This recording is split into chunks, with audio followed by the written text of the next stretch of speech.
I can't do it. I don't like that. No, I don't. I should not be ready to twerk off a doggone song that's supposed to be for the Lord. I'm not supposed to be able to do that.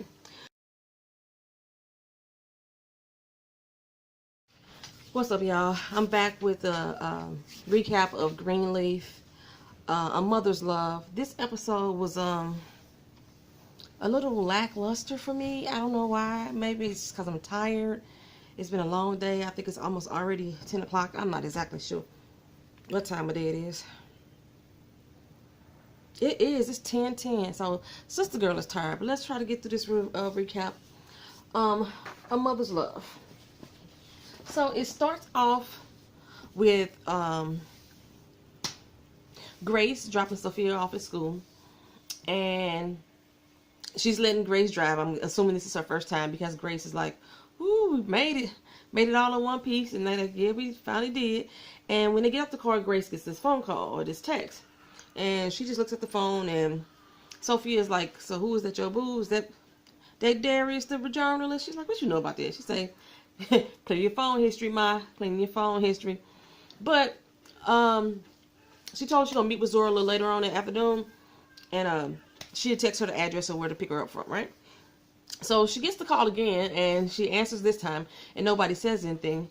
Then the phone rings again, so I don't know if the phone disconnected or whatever, because she took the phone, so she put the phone down, she was like, Danielle. It was the little girl that Uncle Perv had molested. Next thing you see is Grace running through a hospital, and she running to Danielle's mom, and she done took some pills. I'm like, oh my God, this little girl done tried to kill herself. She's like 15. She was already trying not to come forward with information. And Grace kind of like guided her into that decision. And now she's being ridiculed at school. I mean, the kids are calling her names. She said that one incident when she was in gym class, she went to her locker and the damn little kids and took her panties out and then wrote the word slut on her panties. Okay. Side note, why her panties at school? I don't know. When we dressed down for gym, I don't think we ever changed our underwear. I don't know, maybe we should have changed our underwear, shit. But okay, but anyway, so yeah, these little dumbass kids are kind of like shaming her for being a victim. And she decided to try to kill herself. Thank God she called Grace. Grace called 911 and then her mama ended up there. I might try to just go through this review. It's like getting through what's going on with them. So with Danielle's story, Danielle's pretty much like, why is he out of jail? I don't understand why he's out of jail. And Grace is like, I don't know either, honey. I really don't know. Then you go to Lady Mae. She's walking through the house and she's going through the rooms that Jacob used to be in. And she's feeling really emotional and wound up at the fact that he's not there anymore. She comes across the little markings on the wall where, you know, when you mark your kid's height. Do everybody do that? I know I did that. We had a whole wall down here where we marked the height, how tall we were getting, and I even compared my height to my daughter's height, so she shot past me. Yeah, we still got that. Oh, I'm gonna miss that when we move. Oh well. And Bishop is like, yeah, this room do need a coat of paint. And she's like, you don't understand. Just come see here and come look at this. And she's trying to get him to feel what she feeling, but Bishop is like, in his mind, I'm so glad that boy gone. I am so glad. So then they go to Kev is talking to his mother on the phone, and she's wondering why the heck she hasn't been invited there. The baby 3 months old. She ain't had a chance to meet her grandson, so evidently she's on her way. Charity is like, are you gonna tell your mother what happened? Are you gonna tell her why it took her so long to see her grandchild? And Kevin's like, no, I ain't gonna tell her the truth. I ain't gonna tell her nothing. So we already know this is gonna cause some tension in the household. Then go over to Basie and Jacob. Jacob is pretty much coming to tell him that, look, we got some problems with Triumph too. Some figures didn't come in right. Now we need some more money. Basie is pretty much telling him to go hit up some old members at the church and get some money from them. Like, I don't think these members still go to Calvary, let alone go to Triumph. But yeah, he want him to go over there and ask the lady who had hit the lottery for some money. It was a kind of weird situation to me though, because he went over there to ask her for this money, right? And she's talking about how people just coming out of nowhere. She getting dialysis going on while she's sitting there talking. All her little family members just coming up out of woodwork, friends she thought were friends. Everybody coming at her for some money. And he's sitting her thinking, ah, dear God. She's like, man, ain't no Greenleaf been over here to visit me, and I don't know how long. So tell me the truth. What you here for? And he like, I just really miss you. And that kind of, the way he said it, miss her how? Did you have something going on with her too? How she? I got something else on my mind. What the hell is going on? Okay, but yeah. So from the likes of it, he did not ask her for anything because she laid it on thick about everybody coming to her for some money, and he just made it seem like he was just coming up for her and I got you boo kind of way. Am I the only one that's seen it? Let me know if I'm not the only one that's seen it. But okay.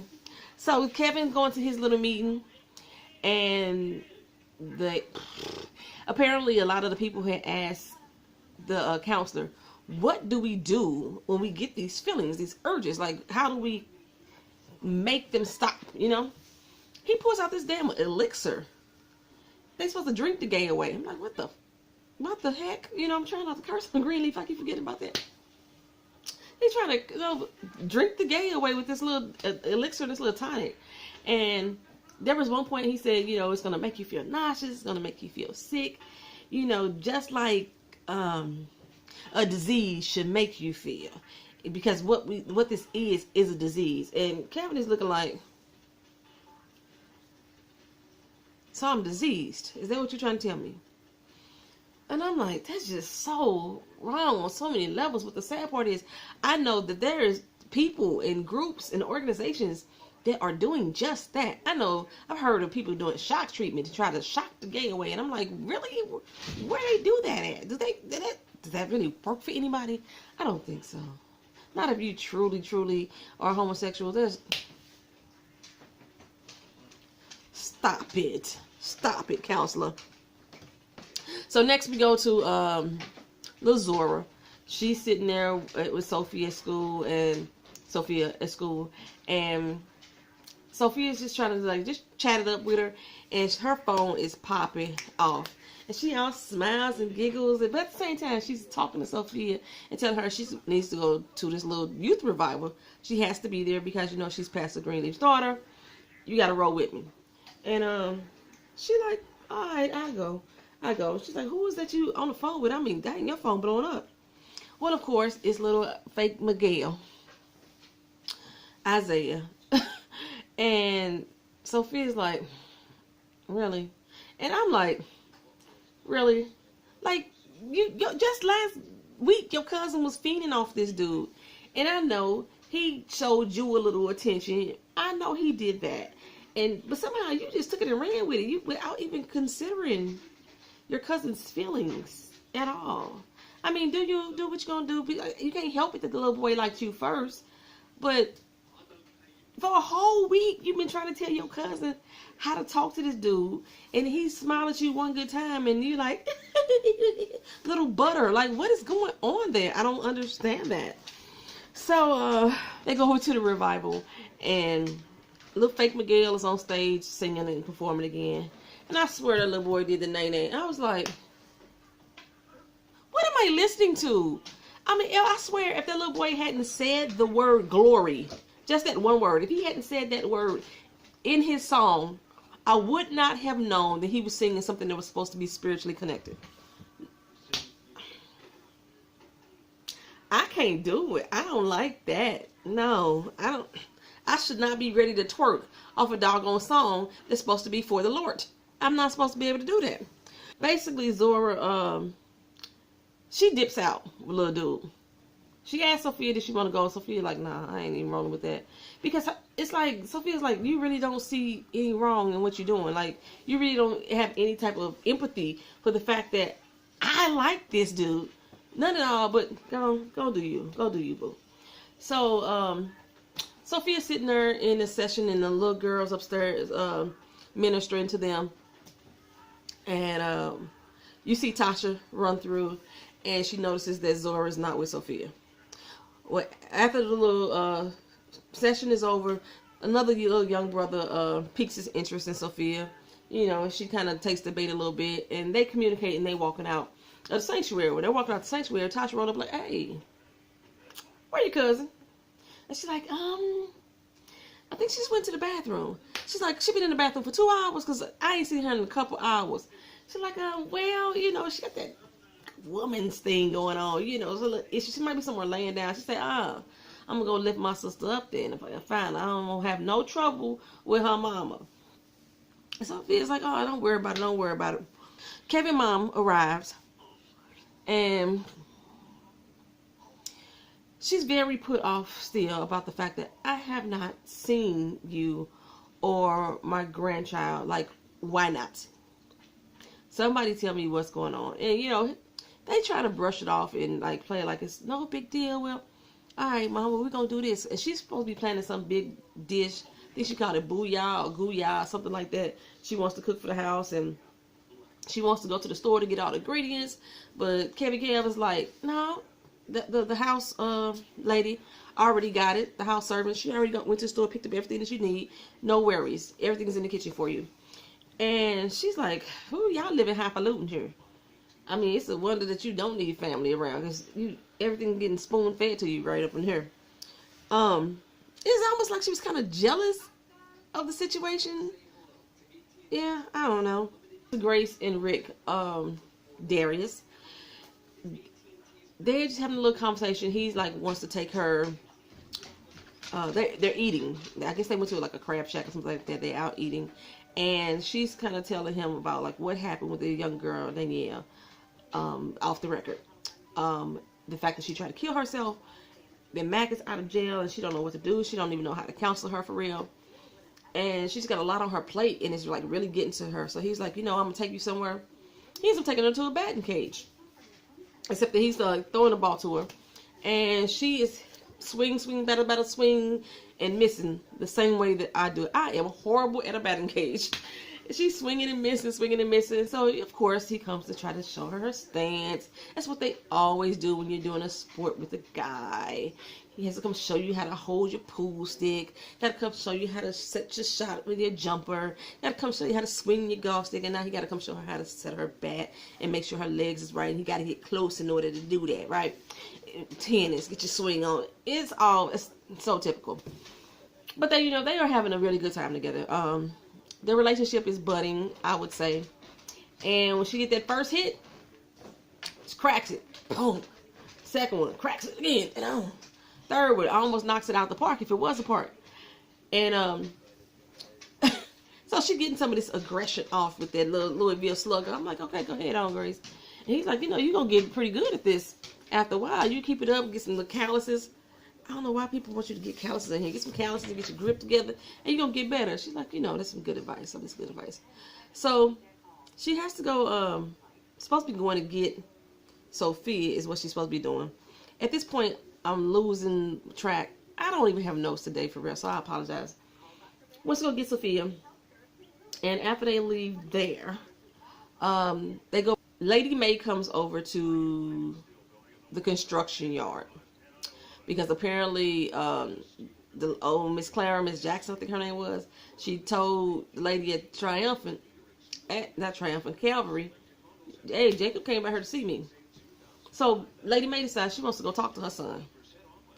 Look here, boy, why are you going over here talking to Miss Jackson? He's like, Mama, I didn't ask her for anything. And she was like, why don't you just come back home? Look, this is the deal.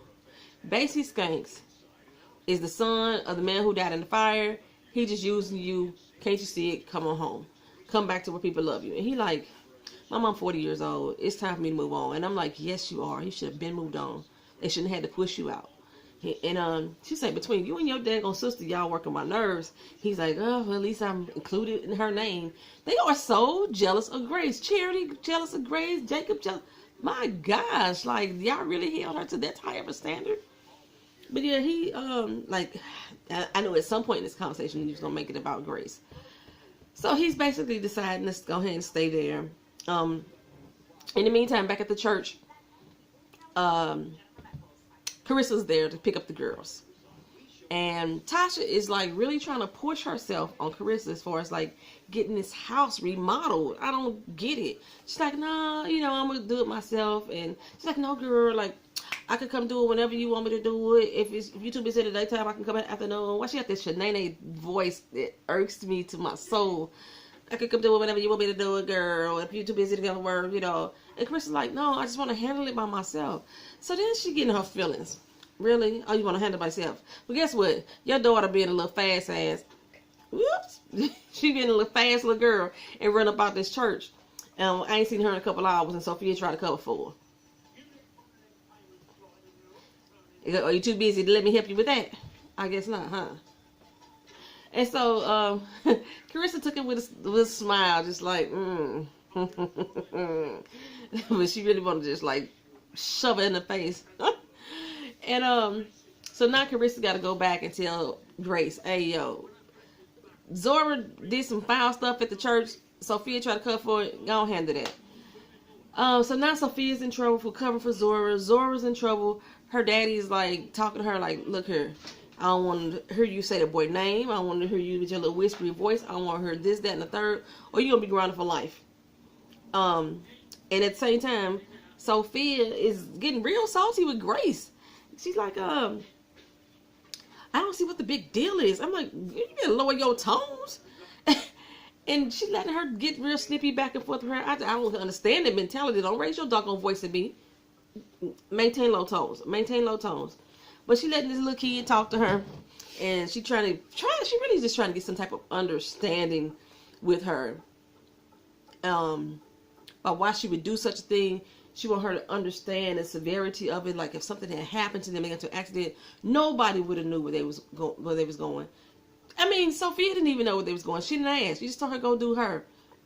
But so even if she, told somebody that Zora was gone, they still wouldn't know where she went. So and thank God I thought something was gonna happen to Zora, because she rolled out with a bunch of dudes. I was like, oh, here we go. I hope this ain't finna be no assault type of thing, but thank goodness it wasn't. So she rolls up out of there, and she's telling her, look, just get ready for dinner. She's like, I'm not hungry no more. She's like, I said get ready for dinner now. I'm like, for real. So she gets all huffy puffy and snaps up and walks out, and they come all down for dinner. And when they down at dinner, everybody's like really complimenting Kevin's mom, welcoming her for being there, trying to make small talk with her. And she's like hella salty. She's like, I mean, don't ask me how I'm doing, or, I should be asking you. You're the only one that's been around my grandchild. You know the whole story. And so they trying to really cover for Charity. And I'm like, oh, well, you know how couples get when it's almost time for the baby to come. They get all into each other. That's just all that's been really going on. I'm quite sure it's nothing else. But she was pretty pissed. And she said some nasty words to Kevin. And Kevin like, you know what, I got to excuse myself. So he gets up and walk away. And when he gets up and walk away, she's like, Bishop was like, okay, let's go and eat. We already said the grace. Let's bring the food in. Let's get this, go eat. It's going to be all right. She's like, no, my baby's hurting. I need to go talk to him. So Kevin's mom got up, left the table also. She went to go talk to Kevin. And so when the food comes out, the Bishop was like, oh my God, we really ain't got to eat this. Sophia had already said that the house smelled like lunchroom food. And he like, please tell me we ain't got to eat this. And apparently somebody had made some sandwiches or whatever. Oh, before that, Charity and Lady May got into it too, and then Charity walked out. But somebody had made some sandwiches. I think the house servant made some sandwiches. And Bishop was like, I'm gonna get one of them. And Sophia was like, yeah, me too. So Sophia got it from the table. The Bishop got it from the table. And Lady May is like, where's everybody going? And she got it from the table. Ain't nobody left at this doggone table but Grace. And she's like, oh Lord, these people I gotta deal with. Ooh, Jesus, take the wheel. That's what she was trying to say. This whole time, throughout the episode, Mac has been noticing that the flyers that Grace had handed out are still popping up on everybody's car. Every time somebody see him, they walk past with disgust. And apparently one of the ladies at the church, her child saw Mac and was scared to walk past him. She was like, baby, that's all you're doing is going 50 feet to the corner. And, but she tried to talk her down, get her calm so she could go wherever she needed to be. And she explained to Grace, you know, it's just she saw Mac, Uncle Perv. She saw him. And, you know, I hope you understand. I'm like, I don't even know why she asking Grace for understanding. But now Grace feel like she need to go do something, right? So late at night, she drives over to Uncle Perv's house. She wheels that baseball bat that she just had and takes out his car windows. Like by the second hit, he done ran downstairs and he looking at her like, "I'ma get you," and she looking like, "Come test me." And then she starts bashing some more. I'm like, "Dog, Grace, okay." She just basically took his car up and walked away. Jacob goes back to talk to Basie, and Basie is asking him like, "What's up with the money? What happened?" And he telling him that I really couldn't do it. I didn't want to do it. And he's like, "Well, I'm gonna go." He's like, "No, you're not gonna do it either. Leave her alone. Maybe we get it from somebody else, but you ain't finna go to her." And so Basie's like, "You know, I'm gonna look forward to that check." He's like, I know you. Hey, no. Cut that out. This is not the rodeo.